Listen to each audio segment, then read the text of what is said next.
Good morning, Excellencies, ladies and gentlemen, dear colleagues, dear students.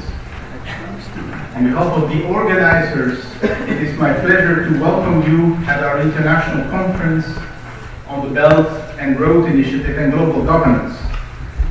It is heartening to see so many of you here, with more than 140 participants from academia, practice, diplomacy, and other governmental and non-governmental agencies on this very last day of August, when many people are still enjoying a summer break.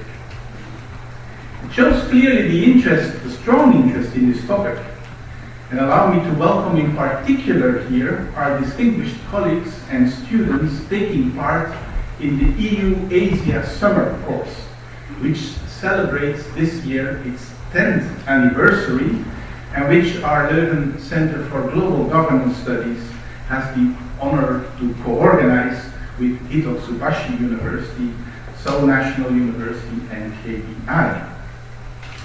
China's Belt and Road Initiative may well have significant geopolitical and geoeconomic consequences, spanning 65 different countries, including a series of EU member states, potentially Latin America as well, covering 60% of the world's population, a large part of the world economy.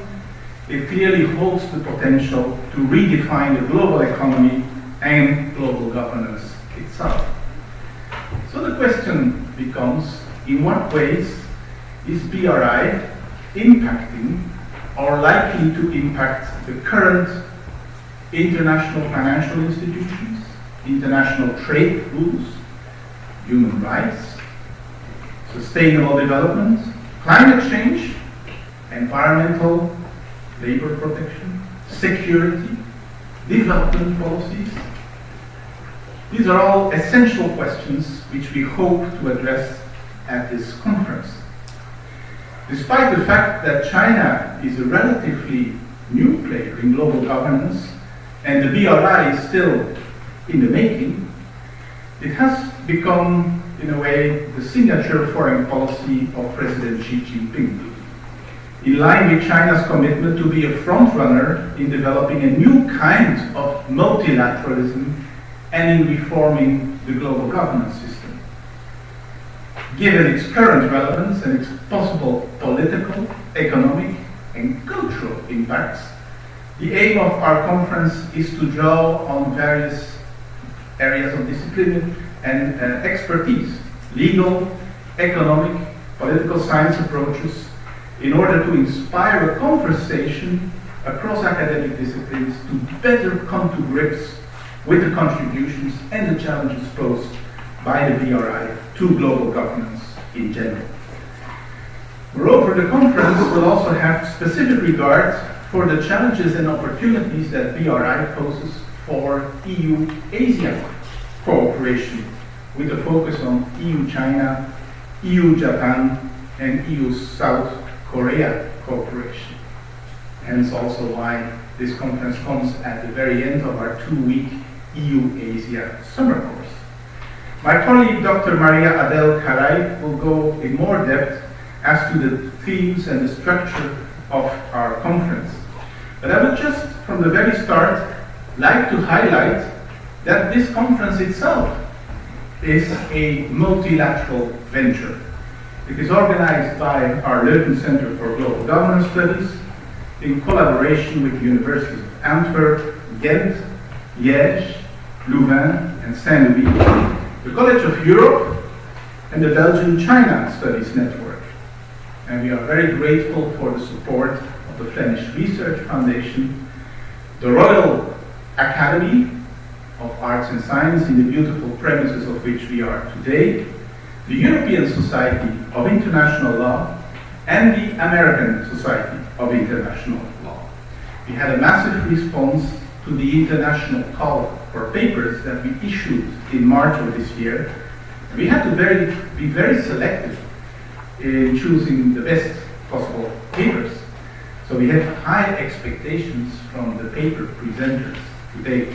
I may just raise the bar a little bit here.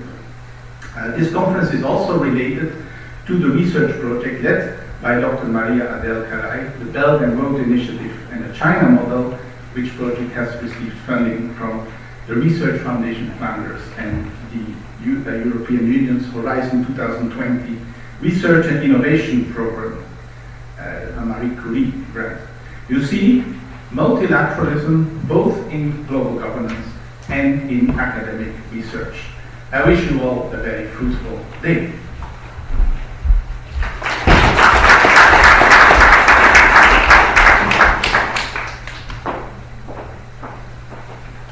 Hello everybody. I would like to thank all the participants here today and all the excellent speakers, some of whom have traveled from very far away. And of course, a particular thank also to the organization team that was super helpful for making this conference happen. And probably most of you already have heard about the Belt and Road Initiative, and today you're here to learn more about this Chinese project. But even for people that have done research on it, if I ask you what it is exactly, the Belt and Road Initiative, what is the intent of China beyond it, I think I will receive many different answers. One of the reasons for this is that the initiative, which was launched unilaterally by Xi Jinping in 2013, is open, also to interpretation, and it lacks a more traditional legal or economic framework. For instance, contrary to the Trans-Pacific Partnership, there is not one single legal agreement that brings the initiative coherently together. The Belt and Road Initiative is a patchwork of memorandum of understandings, strategic partnerships, bilateral investment treaties, and free trade agreements. This, of course, doesn't mean that there is no coherent Chinese strategy behind it, but it's simply very different from our traditional way of understanding legal order like this kind of new initiatives. So far, the key documents of the Belt and Road Initiative are Chinese unilateral statements and joint statements, in particular the joint statement that followed the Beijing Belt and Road Forum in May 2017. While foreigners, but I would say also Chinese themselves, are still trying to make sense of the initiative, since its launch in 2013, China has invested more than $25 billion in Belt and Road Initiative-related infrastructure projects. There are many projects under construction or in the planning phase, which involve much larger investment volumes. There have been also setbacks for some of the projects, like in Malaysia, Sri Lanka, Pakistan, where the new governments have questioned and renegotiated Chinese investments and projects. The Belt and Road Initiative, which is based on other previous infrastructure connectivity initiative, is a developmental strategy that aims at creating connectivity in Eurasia and beyond through investments in infrastructures mainly. Originally, it was made of an economic belt and maritime road running through Eurasia and part of Africa. Now it includes South America, possibly also Canada, and who knows what's next, fundamentally. Besides the Belt and Road Initiative, now there is a digital Silk Road and also the polar Silk Road. So it's really expanding, it's a kind of limitless, endless project. And also, new financial institutions have been created, like the Asian Infrastructure Investment Bank and the Silk Road Fund. The Belt and Road Initiative is a fundamental element, of course, of a more proactive Chinese foreign policy, as Ian Waters just mentioned before. And the initiative serves many different purposes, of course, and today we're going to hear more about from the speakers. And from an economic perspective, China hopes that the development of new trade routes, markets, and energy resources will benefit its own economy and reduce dependencies. From a geopolitical perspective, the initiative will have China take a leading role in establishing a multipolar world order, if not a China-led order, some are afraid. Xi Jinping has portrayed himself as a champion of globalization, comparing US President Trump's remarks to the 72nd session of the UN General Assembly in 2017, and Xi Jinping's speech at the World Economic Forum in Davos the same year. We found that Trump became the advocate of sovereignty, of national interest, mentioning sovereignty 21 times and never mentioning globalization. Where Xi Jinping is a champion of globalization, saying global or globalization 70 times and not using one single time sovereignty. in the speech, which is quite surprising given Chinese stem sovereignty, right? But what is globalization Xi Jinping has in mind? What is his attitude toward global governance? And what is the impact that the Belt and Road Initiative might have on geopolitical, social, environmental, security, legal, and financial aspects of global governance? The Belt and Road Initiative and China, as an emerging global power, have been a source of great concern for the already shaking liberal order. But of course, it will also be a source of collaboration, an opportunity for development and also human prosperity. This conference today has invited scholar experts to bring new perspectives and insights into these important questions. And the Belt and Road Initiative, for sure, is going to shape global governance and in its various aspects, and I think its articulation I'll leave it to the speaker today. Today we have a very dense program. We have 6 panels. The first panel discuss the perspective, the geopolitical and in general like Belt and Road Initiative tries to define what it is. The second and the third panel, like late in the morning, it said brings the perspectives from European Union, Asia, and Africa. The fourth panel deals with the economic consequences of the Belt and Road Initiative. The fifth panel touched legal aspects of the Belt and Road Initiative. And the last panel deals with security and sustainability of the Belt and Road Initiative. And the conference today will be ended by Professor Gaumont with a paper on Belt and Road Initiative, Imagination and Reality. And I leave now the floor to the speaker of the first panel, if you can come on the stage. Thank you very much.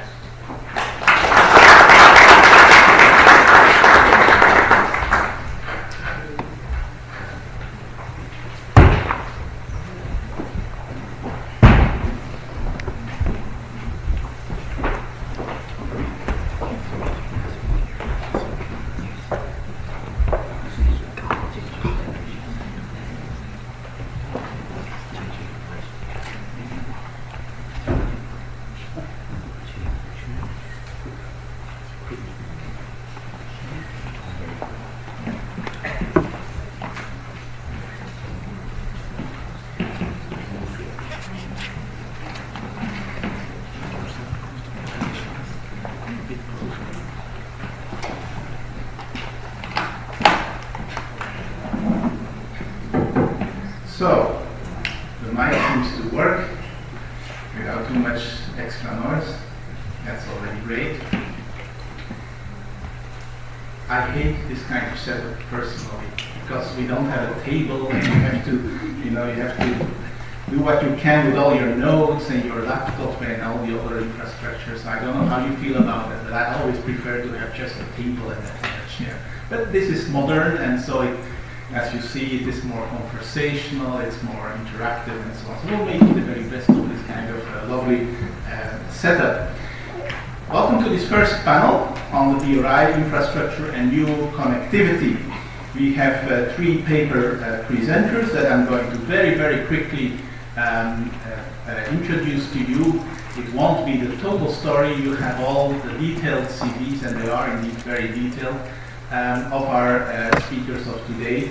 So let me just quickly say who they are and in the order of the speakers. First of all, Professor Henry Gao, who is from an associate professor of Singapore Management University. I was struck in his CV by the fact that he has law degrees on 3 continents. This is something quite amazing, I must say. It's very impressive.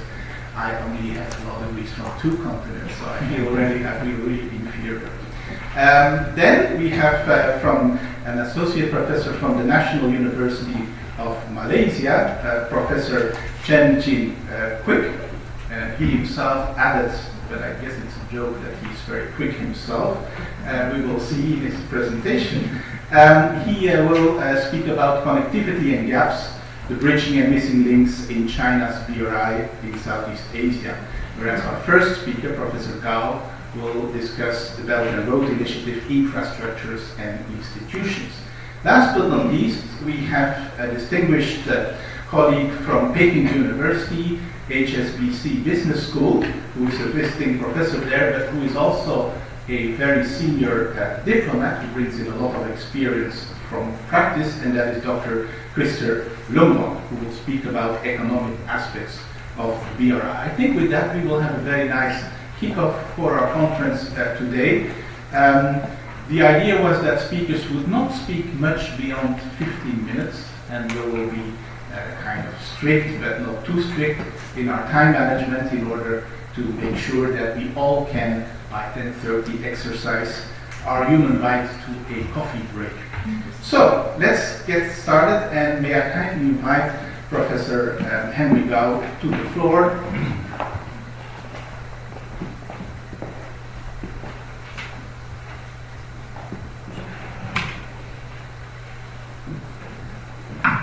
Okay, I want to start by thanking Dr. Adele for inviting me to this wonderful conference. Really appreciate it. And thanks to Professor Utas for that very nice introduction. Even though I have law degrees from 3 continents, I don't really feel qualified to speak on the Belt and Road Initiative, which also covers 3 continents at the moment, as Dr. Adele has mentioned. So today, my presentation, actually, if you are here hoping to find some answers about the Belt and Road Initiative, I'm sorry I will have to disappoint you, because I come with more questions than answers. With such a movement project, I think actually I can only offer you my thoughts on some of the issues, but not necessarily conclusive judgments. So my topic is on infrastructure and institutions. This is a project that I'm doing. Basically, I'm looking at the relationship between infrastructure and institutions in the BRI initiative. The idea is that the Belt and Road Initiative is not just about infrastructure building. If you read the newspapers, you might think that it is all about the infrastructure building with all these roads, bridges, ports in all kinds of different countries. And indeed, that was the initial idea when it was announced in 2013 by President Xi.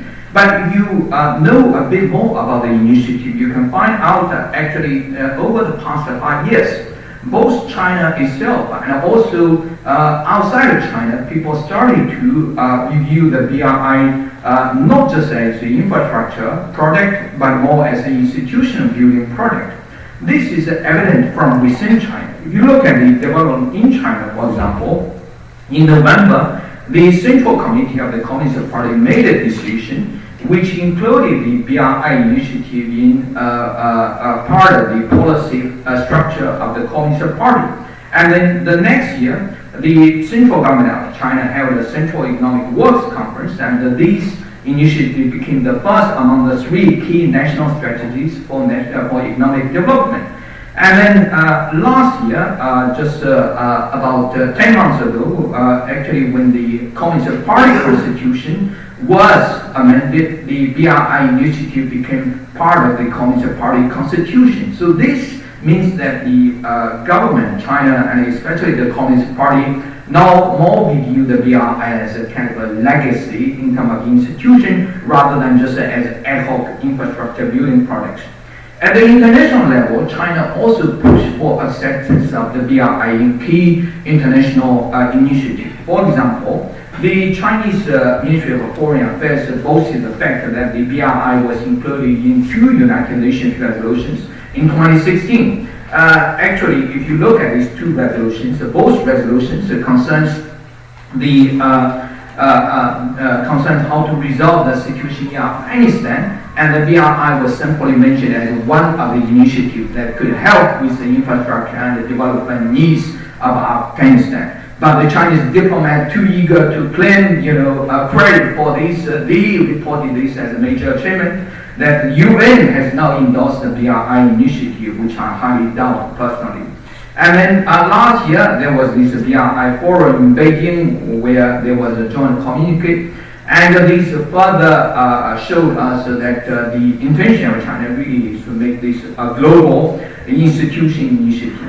Now, if you look at the BRI talk about the so-called five connectivity, or in Chinese, 五通. What are these five connectivity? The first one is coordination of policies between different countries, and presumably this relates mostly to the infrastructure building policy, but it would also cover trade and even economic and sometimes even political policies, because to be able to build infrastructure successfully, you will need to have stable institutions, including both economic and political institutions in the destination countries.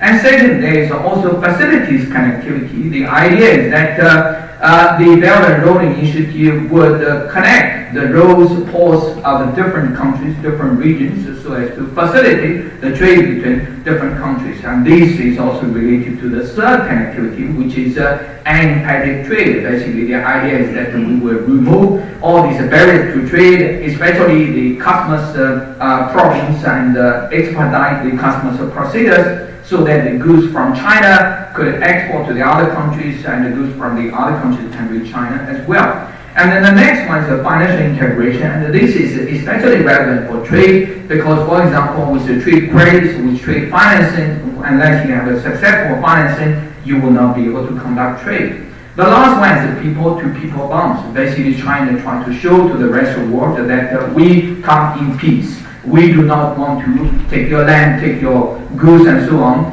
We want to nurture friendship between different countries. Now, this one shows the coverage as Dr. Adele showed earlier.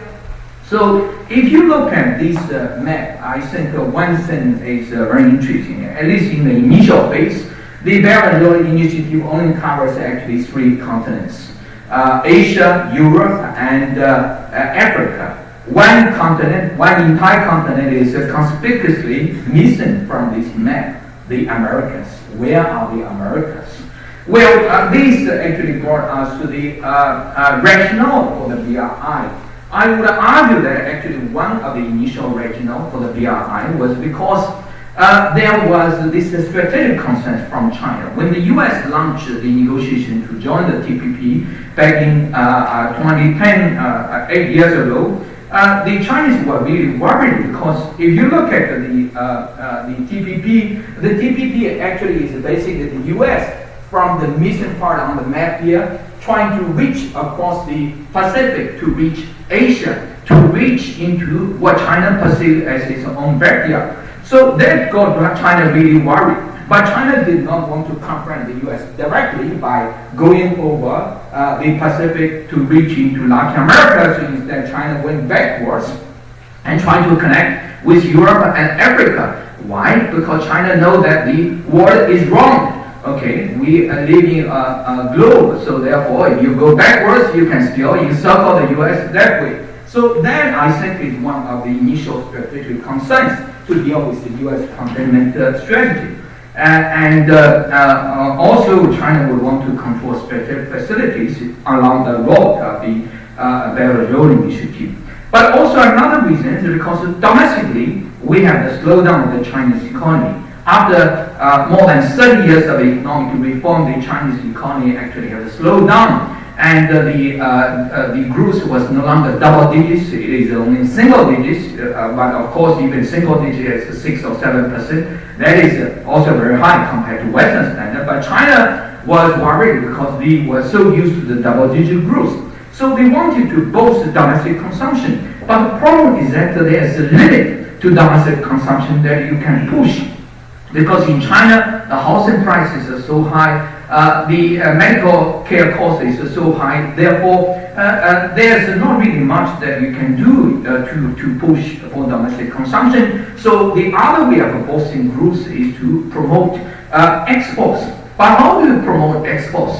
The American and the European markets were very much already saturated, and also because of the rise of protectionism since the last financial crisis, Chinese exports were not really welcome in the US, as evidenced by the current trade war. So what China wanted to do is to tap into the underdeveloped markets, like in Asia, in Africa, and so on, in order to promote exports, and the BRI is this initiative.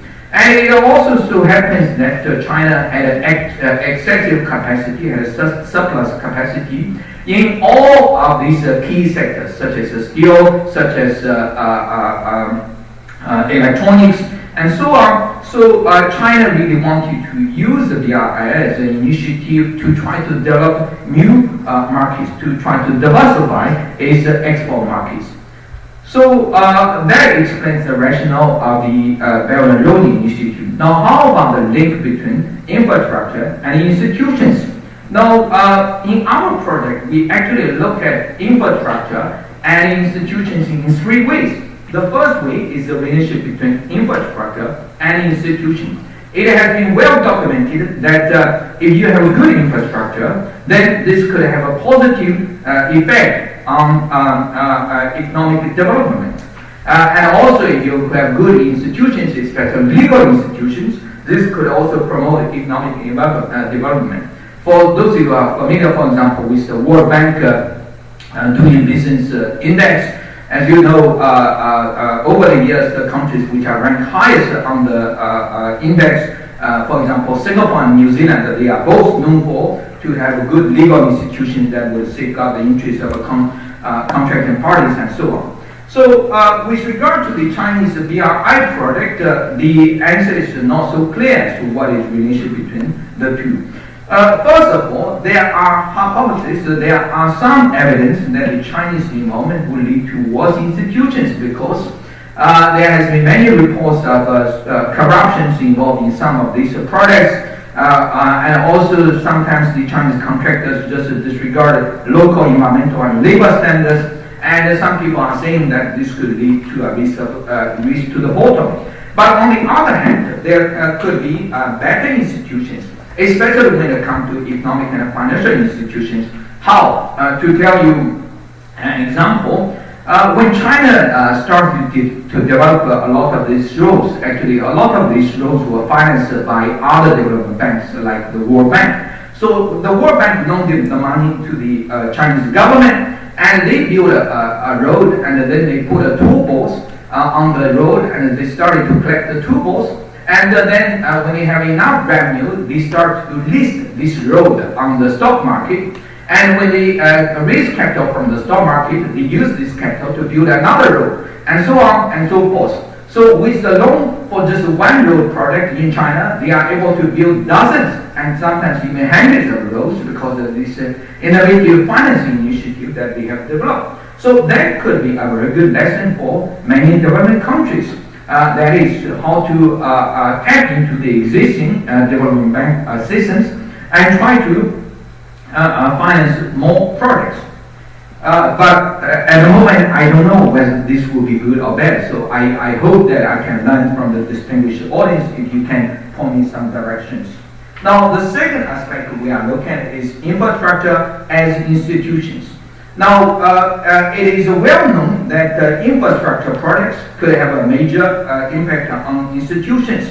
For example, some historians have argued that the fact that in China you have, for most of the time in the 3,000 years of history, you have a very strong centralized government is because in China you have two major rivers, the Yellow River and the Yangtze River. Especially for the Yellow River, because the Yellow River floods all the time. So for you to contain the massive flood from this massive river, you need a strong centralized government to mobilize the resources of the whole country in order to pour the resources. So some people argue that the flood control institutions, the flood control infrastructure projects lead to these centralized institutions in China, and I think there is some truth in it. Now, when it comes to China, the Belt and Road Initiative, you could argue that China's, first of all, when it built all this infrastructure project, it could have a social impacts. For example, it could displace some of the local communities. It could enable some groups while at the same time displace other groups, so there could be social impacts. But on the other hand, the Chinese are also starting to develop standards. For example, oil and gas pipelines. These are just the infrastructure standards. But China also started to build other standards like technical standards. For example, when it comes to digital TV. There are several different standards in the world, and China tried to export its standard, which is called DTMB, which is a high-speed standard that is also that can also be used not just on territorial TV receptions, but also mobile TV receptions.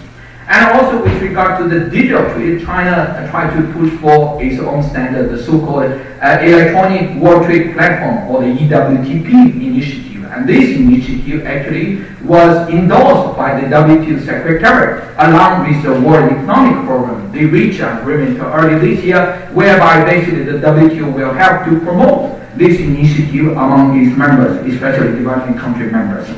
Another example, of course, is the connection of the railroads. Because of time, I will not dwell on this here. So sometimes I wonder what the Chinese initiative will lead to. I was at Papua New Guinea earlier this month for an APEC meeting. And in Papua New Guinea, I was told that they have some religion called the cargo cult. The idea is that the indigenous people, they were not familiar with all these technologies, but they saw that all these big container ships came in, and then they unload loads of goods, cigarettes, meat and food and everything, and then the ship would disappear after a few days and come back after months, and then show up with all these nice goods. And they were really mystified, so they thought that the cargo, the containers, is from some kind of a god. So they built these, for example, these cargo ship models, and here in this case is these plane models as their new god, because they believe that this god can bring them good stuff. And I think, we, if you think about the BRI, there is a possibility that the BRI could develop something like that. All these underdeveloped countries, they do not know how the institutions work in China, but they see the Chinese come in, they started to build roads, they started to build bridges and ports, and then they started to work. Actually, most of the time, the local community lack involvement in this because most of the workers, even in these projects, tend to be Chinese. So they just saw these institutions, but then the economy started to boom, but they did not know how they got from the poor country to a relatively well-off country. So they just take the Chinese model as it is, a model that is heavily based in infrastructure projects, infrastructure-driven development model. Is this necessarily the right model for most of these countries? I sometimes have doubts, because it will work for a big country like China because of the big population. But for many of these countries, what if the Chinese one day decided that they got enough resources out, they decided to pull out? Then they would leave these infrastructure projects as white elephants on the ground, which do not serve any useful purpose, while at the same time, these countries might have to deal with a massive debt that they accumulate over the years. Last point is from infrastructure to institutions. Now, I would argue that the BRI would represent the first major attempt by China in rulemaking at the international level. Now, at the one example of the Chinese institution making is this Asia Infrastructure Investment Bank, the AIIB. When the AIIB was established, some people are saying that this is because people were unhappy with the multilateral development institutions like the World Bank. Actually, it is not coincidence that right before the AIIB, the World Bank itself issued a report on modernization of the World Bank group of governance. And some of the problems they identify actually relates to the original rationale of the AIIB. For example, they point to the fact that there were all these conditionalities attached to all these bank financing projects. And in contrast with the World Bank financing, the AIIB take a different approach. The AIIB does not attach many conditionalities. And whatever conditionalities they have are mostly economic conditionalities. They will not require, for example, you have a freely elected government, you have a rule of law, you have all these mechanisms to ensure the employment contracts, and so on. So if China starts to spread such model that is that you can have a pure economic development without the corresponding change in the political infrastructure, then could that be good news for most of the development world? I'm not so sure. I mean. Now another area is bilateral investment treaties. China also has its own version of investment treaties, and in the past 2 years also, China also started actively to engage in the WTO by tabling proposals on what they call investment facilitation. Again, the idea is that we will facilitate investment by, for example, doing all these things which would facilitate the investment climate for foreign investors.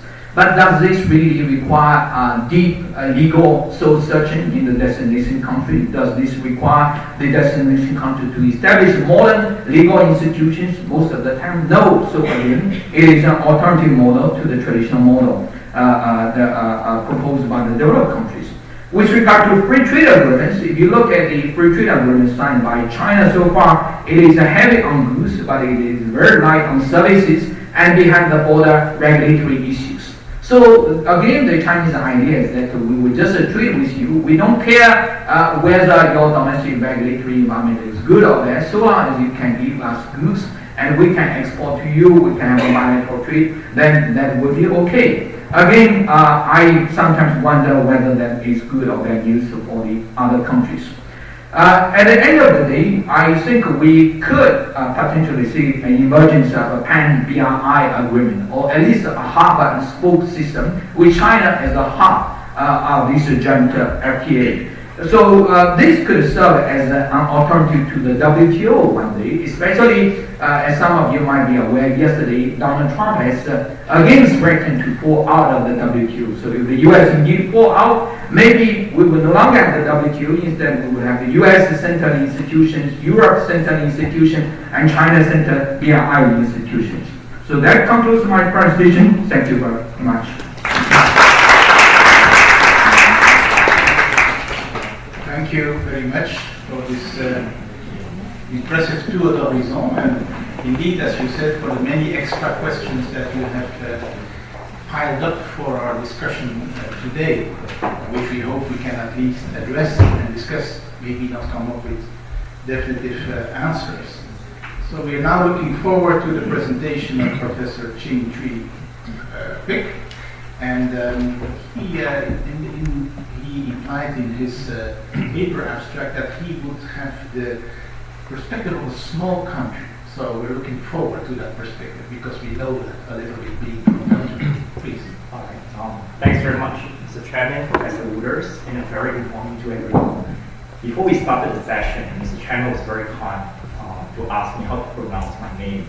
I said it's Quick, and that's my surname. And I always make fun of my surname. I say I speak very, very quickly. And I will remember my name, I think, towards the end of the session. But I will promise that I won't speak too quickly. And before I begin my presentation, I'd like to say a few words to thank my good friend, Dr. Adele Karai, for having me here. In fact, a few months ago when I got the information from Adele, I actually hesitated for a while if I should accept this invitation, primarily because of the date of this conference. Today is the National Day, Independent Day of Malaysia. And this is a different, it's the first Independence Day of what I would call as New Malaysia. So please, before I begin, please allow me to do my part as a proud Malaysia in the New Malaysia to say a few Malay words. Selamat pagi, selamat sejahtera, and selamat Hari Merdeka. I'm not sure whether is there any fellow Malaysian here. But let me assure, say a few Malaysian words. Let me assure and clarify that I'm not going to present a Malaysian perspective alone. But what I'm trying to do is actually to provide, I would say, a Southeast Asian perspective. Although I would say that given Dr. Mahathir's remarks over the last few weeks, we could actually focus a lot about the case of Malaysia as a case to illustrate the appeal and also the limits of Belt and Road Initiative in the region and also Europe. I might spare that for the Q&A session. But here I do want to primarily emphasize that why the focus on Southeast Asian region. I guess some of you privately or quietly tell yourself, who cares about Southeast Asia? Who cares about smaller states? And I think that you might be right in most other cases, but in this particular subject matter of China's Belt and Road Initiative, there are a lot of reasons that you need to pay attention to what is going on in Southeast Asia region, primarily because of the proximity, primarily because of the extensiveness of China's Southeast Asia interactions, and primarily because of the historical role of Southeast Asia as a quote-unquote sphere of influence of China. There are a lot of lessons that we can learn from China's Belt and Road Initiative in the region. And I try to, as a student of IR, International Relations, I try to provide some framework how students of international relations approach the subject matter that in a way that I hope I will complement to other speakers' presentation. So let me clarify about the topic. So my main focus is about connectivity and gaps. And the subtitle is about the bridging and missing links in China's Belt and Road Initiative in Southeast Asia. So first thing first, in order for me to highlight the structure and also a main argument, I have three sections of my presentation, and which are rather straightforward. So I would conceptually focus about connectivity and gaps, primarily because of from students of IR, International Relations point of view. China's Belt and Road Initiative is very much about connectivity. And connectivity in many ways. I think Professor Gao talked about Leuven or 5 connectivity. And you know that I would say that connectivity and gaps are actually two sides of the same coin.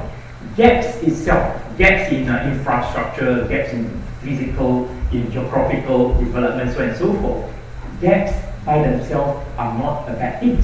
It is the very basis of connectivity. And I think it's very clear, I think we are going to hear the other panelists later on. China's Belt and Road Initiative in many forms, in many regions, are really about bridging or connecting whatever forms of gaps that we observe. And hence the conceptual focus about connectivity and gaps. So I would focus primarily on Southeast Asia as in previous cases. But my argument is in the second and also the third point. So my overall argument is that China's Belt and Road Initiative, this has been entering into the 5th year. We could see some early signs of successes, promises, but clearly there are problems that exist. And I would conceptualize or point these progress and also problems and perhaps prospects of China's Belt and Road Initiative in 2 words or 2 phrases: bridging links and missing links. If you see Belt and Road Initiative in the line of, in the notion of connectivity and gaps, clearly we need to identify whichever geographical region or domains that you're focusing on, what have been the bridging links of China's Belt and Road Initiative so far, and what are the missing links? And by that, I would actually means that gaps in different domains, which I'm going to highlight later on. So the gaps that I think have, we see some early signs of promises is primarily in the case of physical and development, but there are some missing links in the sense of perceptual and political gaps. So my overall argument is that 5 years down the road since Xi Jinping proposed Belt and Road Initiative in late 2013, we have seen Belt and Road performing some bridging links in terms of physical and development gaps in bridging that, but clearly there are some enduring or persisting perceptual and political gaps that continue to be missing links. Whether and what extent, in what way these missing links will be bridged, I think depending on a various number of factors I shall share with all of you.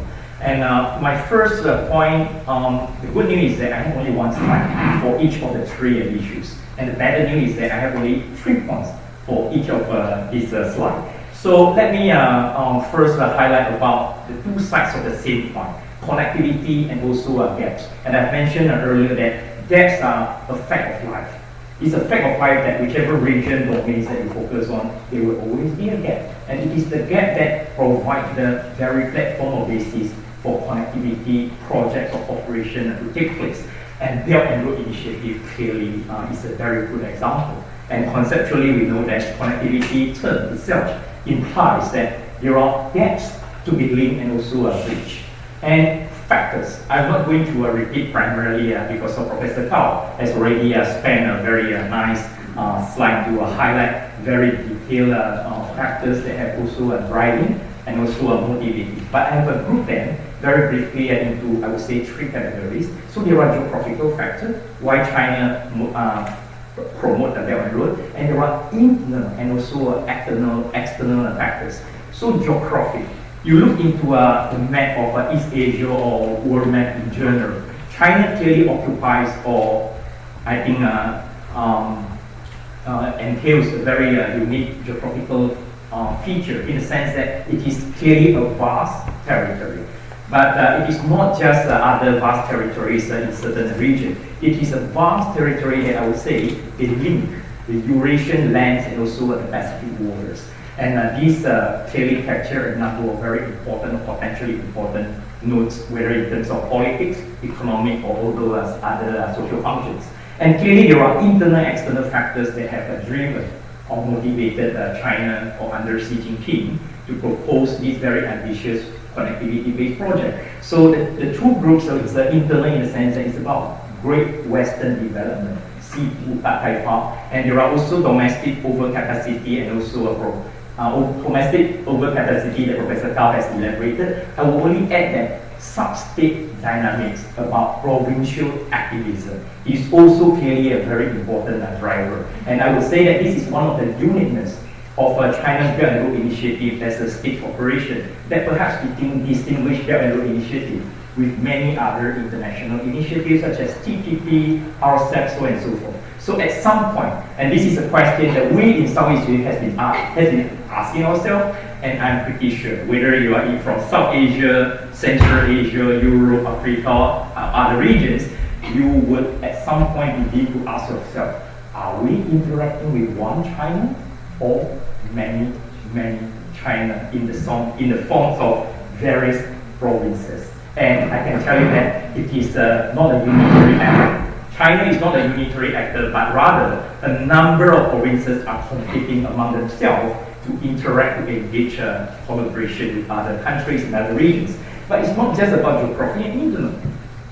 External is very, very important, which is about responding to US rebalancing to Asia strategy under Obama. You can say that under Trump, things are different, but clearly the structural pressure will continue to be there, primarily because of China's geographical condition, being surrounded by 20 over countries by land and by sea. China always sees a risk of being contained by US and also its allies.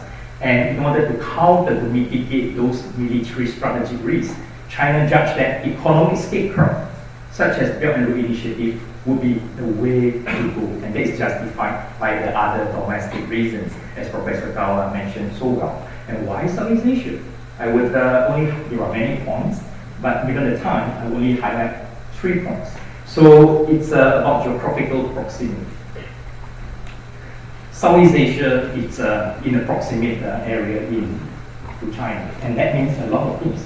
It means that there have always been extensive economic collaboration and also lots of social cultural linkages. But it also means that there are some geopolitical impact that China, like it or not, would see from the region. And I will go through very, very quickly here. The economic importance is so clear, so straightforward in the sense that in a few years' time, ASEAN as a whole is going to be the largest economic partner of China, just in a few years' time. And then there are geopolitical concerns that I talked about earlier on. And let me very quickly lead to my main argument about bridging links and also missing links. And I have 3 points for each of these. So the first point to highlight in this context is that there clearly is I'm not an economist, but as a student of strategic studies and IR, I see that this is something that is becoming clearer and clearer in the sense that the focus here is about infrastructure development, and there is a so-called demand and supply. And this is something that I think many analysts, experts outside the region in Southeast Asia don't understand. Many analysts have been criticizing, for example, countries like Cambodia, Laos, and many other weaker states in the region of exposing themselves to the so-called death trap, so on and so forth. I conducted a number of field work in the region, and Laos, for example, tell me very clearly that it's not about they are not seeing the risk, but they do see that they need something, they demand something that they could only hope China primarily to offer them, which is that many countries in the region, they have a thirst for infrastructure. They want to develop their infrastructure because there is a key for economic development. But there is a short supply. They couldn't really count on just the existing multinational banks and so on and so forth in order to get those funding and know-how. So China's aid, loans, and technology and managerial expertise, despite the controversial aspects, have provided them a very important alternative. Other alternatives are coming up, but at the moment, either there is no available alternative or it's not something that they could afford. Like for example, Japan offer a very strong and I would say attractive package, but clearly not every country would afford Japan's package. So China's Belt and Road clearly provides a very interesting alternative for supply, for funding and know-how in terms of infrastructure development. So demand and supply is something that we need to bear in mind in order to access Belt and Road's bridging links in bridging or linking the physical and development gaps. Then the second aspect is that I think more and more, this is still an early stage of Belt and Road Initiative. But I would say that in the coming years, we are going to see China's Belt and Road providing some source of assistance support in terms of, I would say, the software of the development. So you can say that the distinction between all these aspects is that, so I have 3 points, right? So you can see this as the hardware, this is the software, and this is what I would call as political ware. So it's the political basis that allow or encourage or perhaps limit why certain smaller countries in the region, whatever region, have engaged or responded Chinese Belt and Road Initiative more receptively or not. So there are 3 aspects, as I said, the infrastructure, physical, hardware aspect, that play the demand and supply, and there are some software basis, other economic aspects that are beyond our physical infrastructure, the capacity building, education, so on and so forth, and then the political aspect of it. So this is my the third and also my last point, which is about the missing links. So 5 years down the road, what are the gaps or existing or persisting gaps that we can observe from China's interaction with Southeast Asia, that perhaps you could also see some parallels in the region of your focus. So I think those gaps are primarily what I would call as P&P, perceptual and political gaps in action. So there are a number of symptoms. You can, I think many of us keep abreast with what is going on in many regions about Belt and Road Initiative. You will come across a lot of these symptoms in one way or another. They might use different terms, but there are more or less the same kind of symptoms. So what would be clear is about the fear of over-dependence and also dominance. So a number of cases, for example, Sri Lanka, Pakistan, so on and so forth, are kind of like clear examples that analysts have been using to show that some countries do fear about over-dependence in the sense that they want money, they want technology, they want a know-how from China, but they are worried about the kind of over-dependence over the long run. And some would say that there is no free lunch. You get something, you lost something. As from weaker states' point of view, you do worry. At some point, there will be some form of over-dependence and then dominance, in the sense that we have very little room for us to maneuver. And some of these symptoms also take the place of protracted negotiation. Thailand, for example, has been taking more than 3 years to negotiate with China on only one type of infrastructure project, which is the rail route. I think recently they had a 24th round of negotiation. And so far, the long-term, years-long negotiation only translated into a very limited construction. They started with a very more humble 3.5 kilometer in the Korat area. And then they have not really worked out about the other details. And something similar is also about, I would say, many other countries in the form of Malaysia. I think it's not just about negotiation, but it's about renegotiation. We might come to that during the Q&A. And then there are also concerns about that trap that I talked about, and then resentment of Chinese over-presence. One perfect example would be in Cambodia, the port city of Sihanoukville. I was there just a few days ago, and it was so clear that you don't have to be a Southeast Asian. You can immediately have the impression that Sihanoukville is becoming a Chinese city. So I was with another researcher who joked about that can be a good title for a potential book. Chinese presence in the world, right? In the 21st century, from the traditional Chinatown to Chinese city. And Sihanoukville would be a clear example, good example to illustrate that China's presence is so prevalent in Sihanoukville in many, many forms. I'm not saying that those are necessarily a bad thing, but as countries, native people, you do feel with what is going on. So Chinese over-presence. And then there are also certain form of condition and terms. So I think Mahathir's critiques about China's Belt and Road Initiative, reached by his former government, Najib Razak's government, is really about terms and conditions. Mahathir is not the anti-China or anti-Chinese project per se, but he is not satisfied with a lot of the terms and also conditions of the Belt and Road Initiative that is parallel clearly with many other countries. So my last point, factors and prospects. I would think that how to explain why several ASEAN countries have responded or reacted quite differently with China's Belt and Road. There are a number of factors, and clearly these factors are not uniquely Southeast Asian, but you can observe in many other countries as well. So there are clearly about clash of interest. So there are about differences in political values, different political systems. So sometimes Chinese do not understand why Southeast Asian countries is responding a certain way, why Malaysia has to put forward a very important domestic reasons as the basis of a negotiation. And there are clearly about power gap, asymmetric power relationship, about disparity and development approaches, about China's policy and players. So as I said earlier on, Chinese different provinces are competing among themselves. And clearly sometimes there are different signals coming up from China. For example, recently, not long ago, China has the policy of curbing the capital outflow.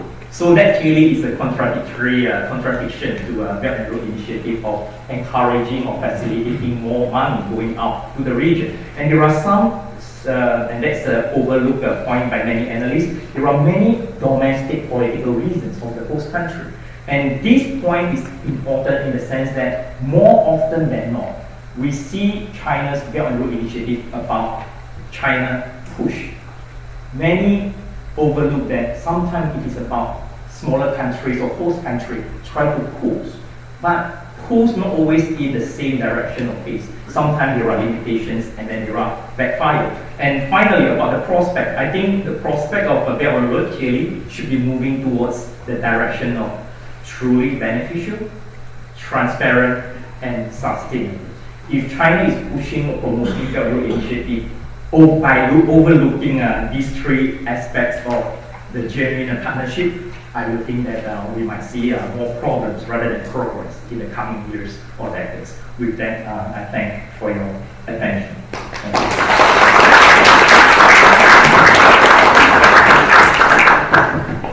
Thank you very much, Professor Quick, and you did Sorry, not very you did keep your promises.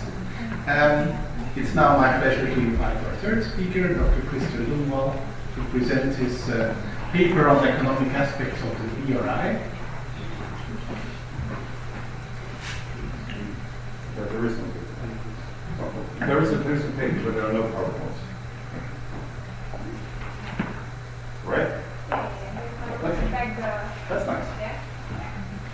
So again, thank you, Mr. Chairman, ladies and gentlemen, for inviting me to come here. As the chairman, when he introduced me, yes, I've been living in China for the past 50 years, worked in China for 20 years, both as professor and as a senior diplomat. As a matter of fact, I've been traveling the entire road domestically, which is called the Silk Road in China. From the East Coast, all the cities, to the Pakistan border. I've met more or less 20 of the provincial governors, and many, many more mayors, entrepreneurs, professors, you name it, diplomats. And that is really what caught my attention. You know, what is this really about? I should warn you, I'm an economist, right? I love mathematics. I love regression analysis. I like evidence, right? And I have to tell you that, you know, after all these years, I was actually participating in the May 2017 inauguration when Xi Jinping reintroduced the Belt and Road Initiative. The workshop, I was the Swedish representative, the workshop that followed, I would say, was confusing and a little bit scary. And I have to tell you, I'm sorry, but from my perspective, I have no clue what this is about. No clue whatsoever. Of course, we can do a lot of observations, and I've done a lot of observations, and you can do analysis of trade relationships, but forget about that for the moment. One of the few observations that I've done, I've published a few papers, a number of them actually. Well, of course, there are some good things with this initiative. You can say that trade across borders usually lead to higher employment levels. People get work, get a job. If you have a job, poverty is being reduced, right? That's the only way to reduce poverty in the long run. That is putting people into work. That is one positive effect of this. We also hear about some novel financing mechanisms when it comes to building roads and railroads and so forth. Good. And for domestic issues, overcapacity, which is a very bad word, especially about overproduction and the lack of transition processes in the country. An economy in China that is in transition to something else, right? So a lot of domestic issues. And then we have global issues. I'm also from a small country, Sweden. Although in the periphery, we are feeling the impact from the Belt and Road. On the negative side, some observations is, of course, the potential for debt traps. And I'm always become a little bit worried when I hear people saying that, you know, there is no capital for infrastructure investment in Cambodia, Vietnam, or elsewhere. Of course there have never been this much capital available in the world ever for investment. The problem is who wants to lend them, right? The rate of return on those investments that is possible today in infrastructure is more or less zero. There is no incentive to lend money currently. And this is where the problem of debt traps comes into play. China quite often lends these money to countries with so-and-so terms and conditions. There is never a free lunch when it comes to investment. Someone has to pay. If the recipient country doesn't pay, the investor will have to pay. It's also the cost of China. This is something that can feed back to China. If you invest $1, it has to be repaid. If you borrow $1, it has to be repaid at some point by someone, right? Another observations that we have made, and that's really what the paper is about that we sent to the conference, it's about what we call the concept of economic and political resilience. You can argue a lot about potential benefits from the Belt and Road, and there are. There are lots of potential benefits. We can also argue about, the Chinese push, creating dominance and so forth. So we created this concept of economic and political resilience, meaning that as China creates dominance through value chains and other connectivity measures, it enables them to be more resilient against external shocks, because they can tell the neighboring country that, hey, come on, don't listen to the sanctions from the EU or North America. Deliver what you're supposed to deliver. Otherwise, we'll turn off the financing flow. Economic and political resilience. That's one aspect of this, which is quite important. I used to work as a senior economist at the Asian Development Bank. I'm an old man, so I've done a lot of things. I used to be a senior economist at the Asian Development Bank. One of my focus countries was Mongolia. Large country, rich in natural resources, small population, squeezed in between Russia and China. And I do a lot of advisory work for them still. And they are feeling this dominance every single day. In each and every trade talk, each and every negotiation about access to natural resources, there's always the dominance of one greater power. And the same actually goes from north to south of Russia, such as the same in this case. And we heard before that there is also a pull factor. It's not only push factor. Pull factors are equally strong sometimes. Mongolia needs investment. They need more infrastructure. And China buys 90% of all the natural resources. Right? So it's easy for me to come from a relatively well-off country to argue, hey, guys, you need to think strategically. Right? There are trade-offs which are sometimes difficult to deal with. So these are some of the observations. Another one, and it was mentioned before, I notice very much when I travel in China. I'm a professor in Shenzhen. I'm going there tomorrow, by the way. Is the provincial activism. I wonder how many ordinary people, entrepreneurs, so forth, in China that actually know what the Belt and Road Initiative is about. They're just in as much doubt as I am. Right? When you talk to Chinese entrepreneurs or industrial leaders, it's about them trading. It's about them importing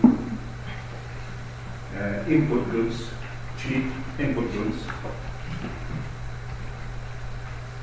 to their production facilities where they increase the value of it and export higher value goods. I went to Lanzhou a year or two ago for a meeting with the provincial government. And Lanzhou is a wonderful city.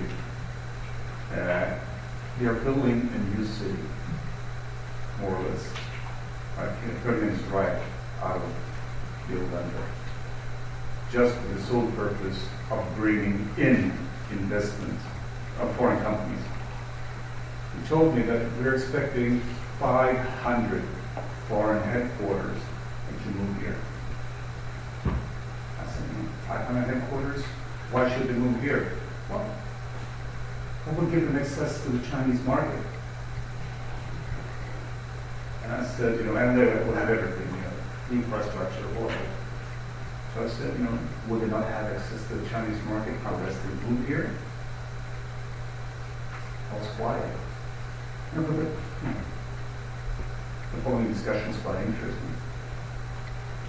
And the numbers, we talk about the investment numbers Lanzhou is putting into this is, beyond imagination. So I asked him, sir, what if you only receive 100 or 50 or no foreign headquarters. Foreign companies, only 50 of them move their production to London. What happens then? What's quiet? He said, sir, it will go bankrupt. How good is that? So all these observations put together, yes, there are some truly beneficial parts of that initiative. There are some geopolitics in it, which, yes, I do believe we have to be aware of. And of course, there is the domestic issues that China needs to do with the transition that's coming. You know, all these different factors, the components, and put that into one same equation. Now, I'm a pretty good mathematician, and it becomes complicated, really complicated. And that's why these conferences are so important, because we need to understand what's going on, right? And we need to bring the different disciplines together to try to understand, you know, with my research together with yours, to get a better understanding of what this is really about. And please read our paper. It's about the new concept, economic and political resilience. So yes, that's pretty much what I was going to say. And that's 15 minutes, right?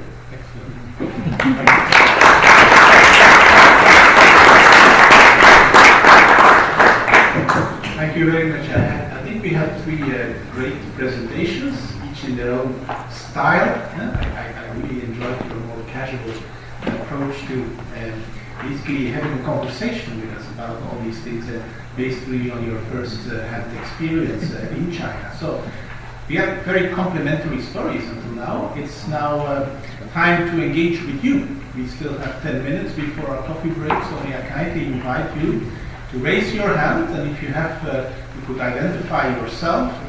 Keep it relatively short so we can go back to the panel and ask their feedback, please. Hello. Just checking if it works.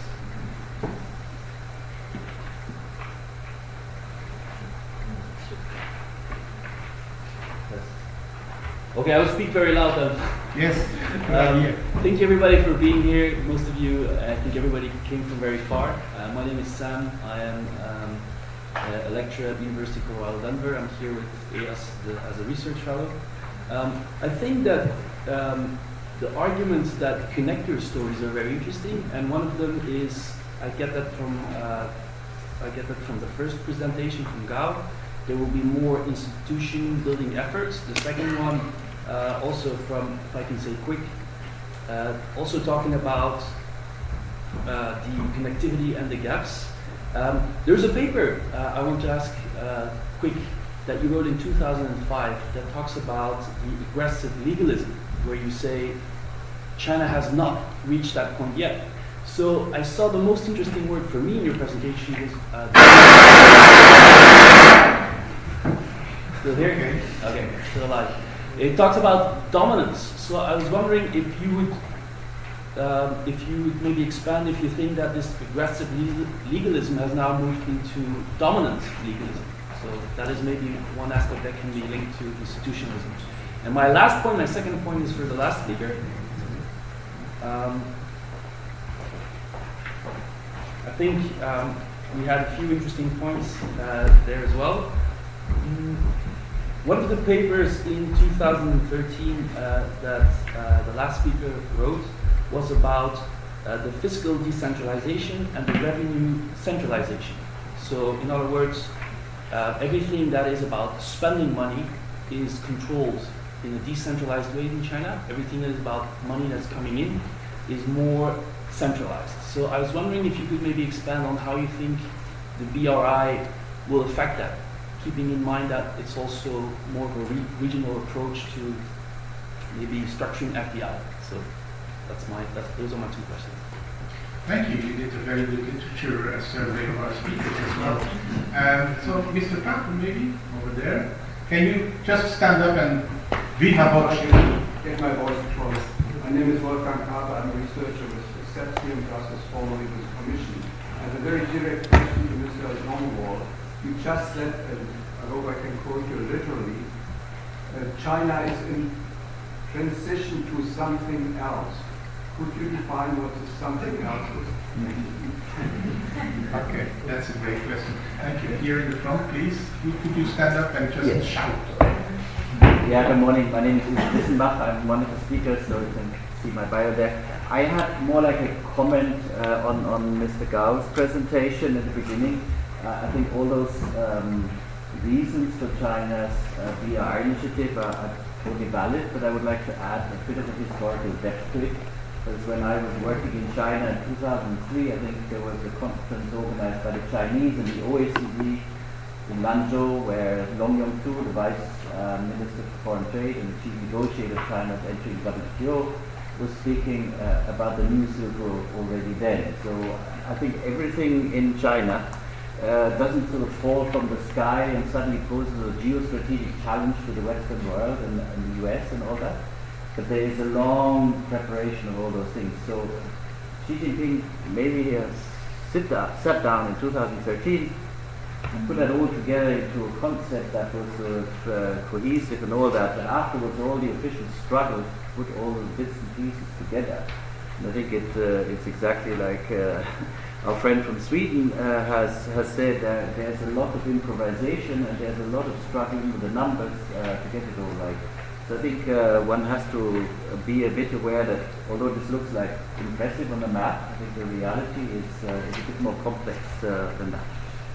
Thank you very much. Is there still another burning question? Then we go back to our panel.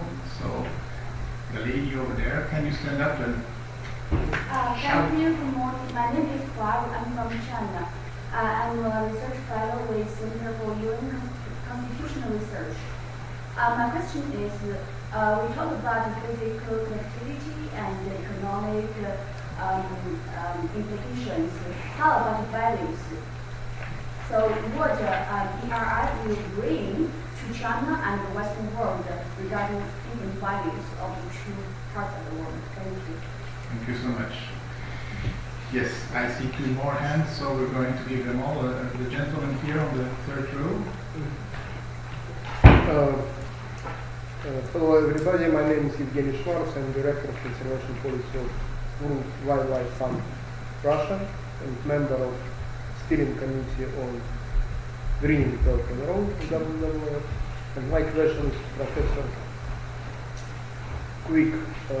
Just recently it was announced, and I just last night read a review by Carnegie Foundation that the new Prime Minister of Malaysia, first time in the last 3-year history, announced that Malaysia will escape from Belt and Road, and Malaysia will make decision not to pay for existing infrastructure loans in the framework of Belt and Road Initiative. This is really unique and first case that could become precedent, and maybe you will give some more information and your first-hand feedback. Thank you. Okay, I will suggest we go back to the panel now, and we have a second round of questions afterwards, and then at the second round we will circulate this microphone because the old microphone is undergoing surgery right now. Let me propose to go back to our panel and to go in the reverse order of the speakers. So, Dr. Leuven. Okay, thank you very much. Fiscal decentralization. Interesting you found that paper. I forgot about that. China is one of the most decentralized countries in the world when it comes to public spending, right? It's about double compared to the OECD average. So that means that most of the financing with respect to the Belt and Road is actually done at the provincial and even lower levels, right? And that is problematic sometimes because the fiscal income model is the other way around. The provinces get to keep approximately 25% of their public revenue, of their tax revenue. The rest have to be transferred to the central government, right? So when the central government promotes these investment initiatives, they do not always come with a perfect match in financing those initiatives. So it has to be financed locally. And there you have a vast number of different financing models. Some of them relates to land sales, and you can only use your imagination as to what model comes up. And that creates financial vulnerability, right? So the financing model per se is not that stable. That's a problem. Yeah. The second question you Quickly, yes. Yes. Okay. Transition to something else. Well, in the long term, economists say everything will be fine. China is currently transitioning from still a low productivity economy. It's about 20% of the US economy in terms of productivity, to a higher productivity economy. Exactly what that economy, that society will look like, we don't know. But the aim is to be at the very front in the globalist speaking in terms of advanced manufacturing and services, high value added, higher value production, service, and production. The road to get there, the transition process and period, is complicated. It takes time. So exactly where China will end up, we don't know. That's why I said transition to something else. Okay. That's okay. I think I have two questions to address. First from Sam about my 2005 article, and then the other one about Mahathir's recent announcement. So for Sam's question, thanks very much for highlighting about my 2005 article. If I remember correctly, I can't really recall if I used the term aggression in legalism, but I have only one article in 2005 that is actually about multilateralism, and particularly multilateralism in China's ASEAN policy.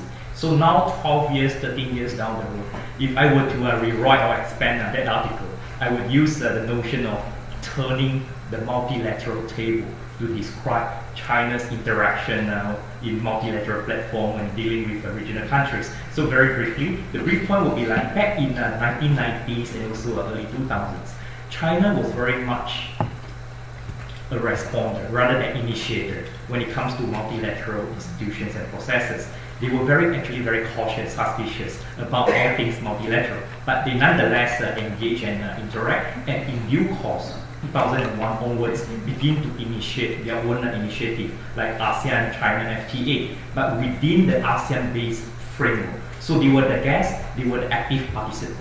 But now, fast forward until now, under Xi Jinping, what really distinguishes China's multilateral involvement in Asia is that they continue to take part in all kinds of ASEAN-led institutions, but they have also begun to initiate their own initiative outside of the ASEAN framework, something that I call or describe as the emerging third pillar in Asian regional architecture, something that I published right after AIIB. So there are a number of initiatives along that line. AIIB is one, but there are also a Lanchang Mekong initiative and other earlier initiatives like I would say a World Forum for Asia, Shanghai Cooperation Organization, all those China-centered or initiated multilateral institutions. So that's for my first part. And for your second question about China, about Mahathir's announcement about Belt and Road Initiative, I think I would need 3 hours to respond to this question because it's very, very complicated. Since I don't have 3 hours, I will only highlight 3 points.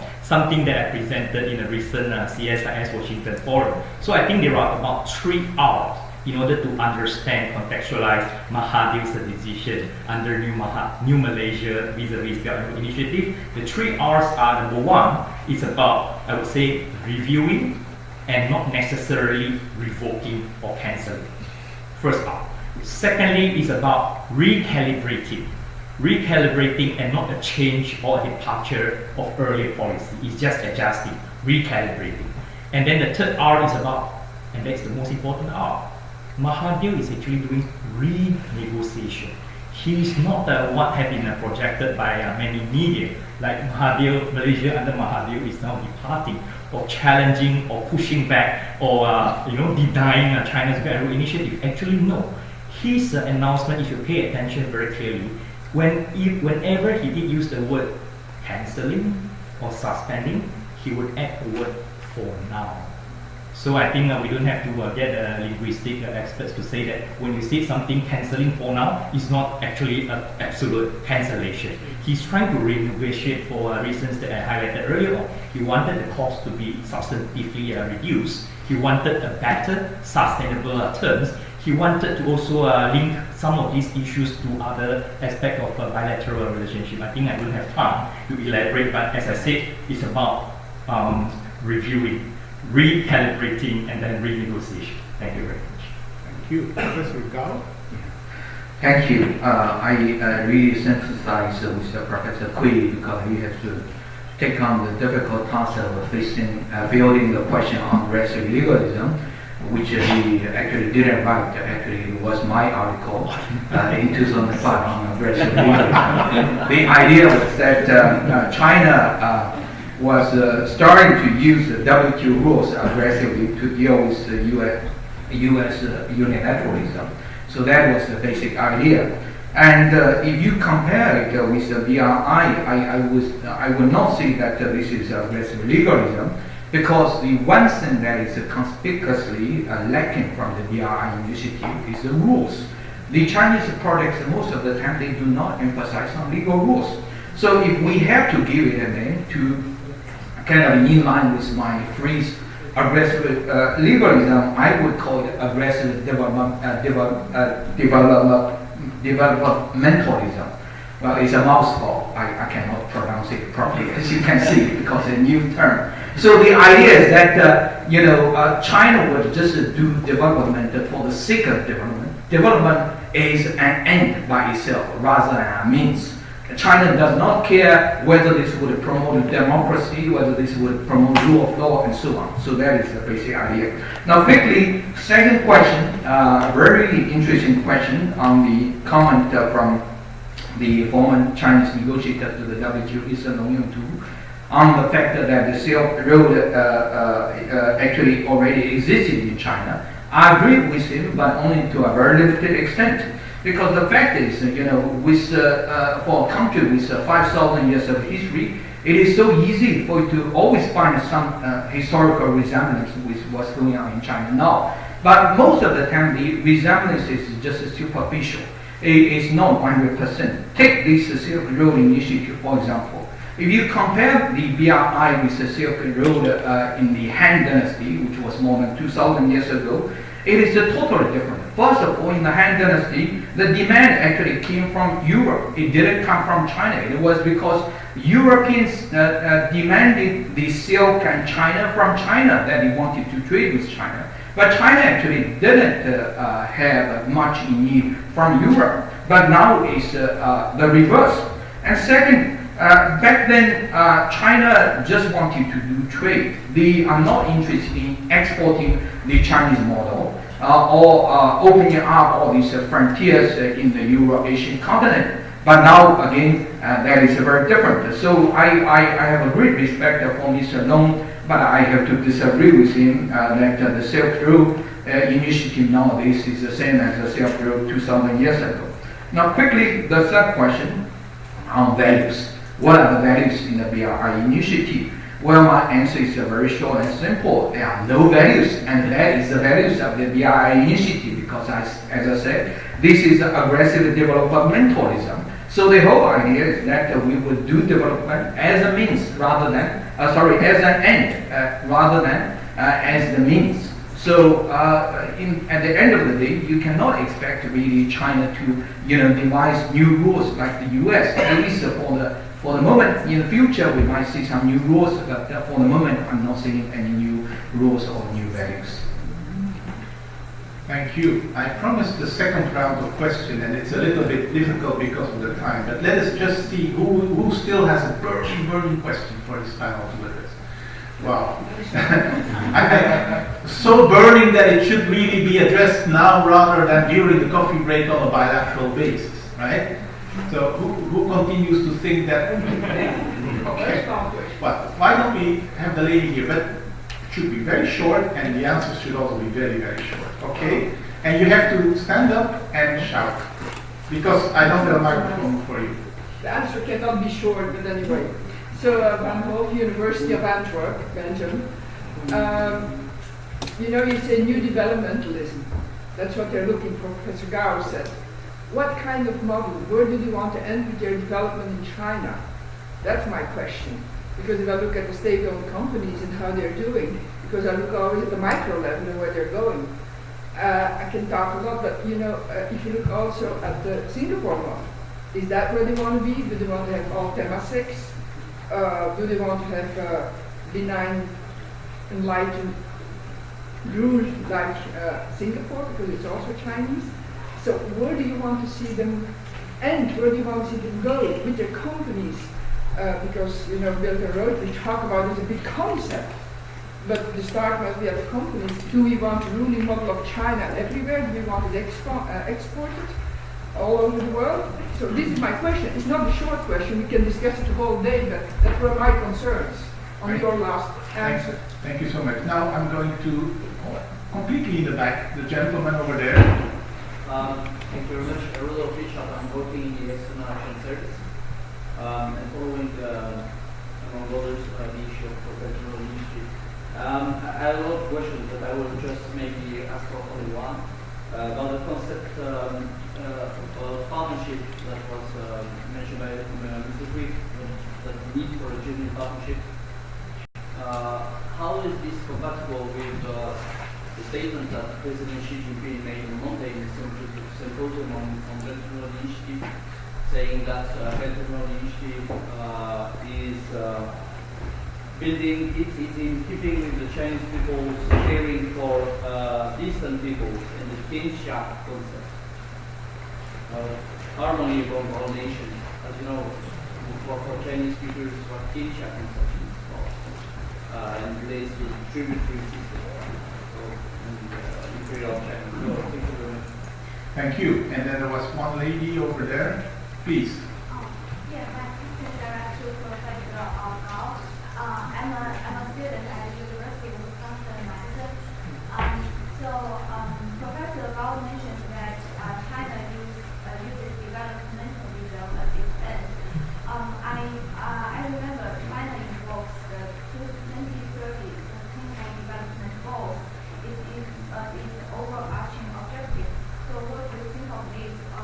So do you think sustainable development cannot be already? Thank you. Thank you. I go immediately to Professor Gao because he has a lot of questions to respond to. Yes, my answers will be really quick. So first of all, the question from the lady, I would say that the Chinese model is basically infrastructure driven and state driven. So that is the Chinese model, very different from the Western model. And we can discuss more what this entails later during the coffee. Now, second, the question regarding the idea of the Tianxia, I would say actually Professor Xi has redeveloped this concept, and now his idea is so-called 人类命运共同体, community of a shared future or community of a common destiny of mankind, depending on how you translate it. Again, we can discuss more. Now, quickly, third question, 2030 Sustainable Development Objective. Well, I mean, the reason with the Communist Party is that they check out so many documents, and you can find almost everything that you can in all these documents. You can even find, for example, in the 18th Party Congress resolution where they talk about rule of law. But look at what happened in China for the past 5 years. Have they really respected? Have they really promoted advanced rule of law? The answer is no. So I don't think simply by having this document will mean that China is now on that path. So, a very quick question, quick response from Quick. About the issue of partnership and the Tianxia, so on and so forth. I would say that if I can offer an advice to Chinese leadership, in fact, if China really is determined to promote Belt and Road Initiative or all kind of connectivity, it's more important for China to talk less about Tianxia. Because when you talk about Tianxia, smaller countries' perception will be this is so China-centric. And that's precisely actually the reason why earlier on, I think the English translation for 一带一路 was originally One Belt, One Road. And recently changed, after 2015, changed to Belt and Road Initiative. And the reason of abandoning the word One Belt, One Road is precisely outside of China, smaller countries are going to ask, which one?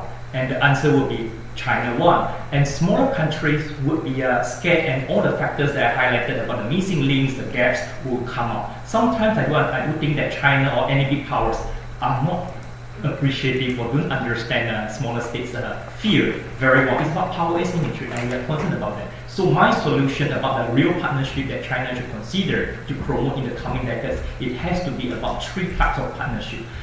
Existing model is about very much bilateral partnership, China and the host country. I would like to propose bilateral plus multilateral plus and multinational institution plus, in the sense that it should each, and it has already started a little bit, at least in terms of talks.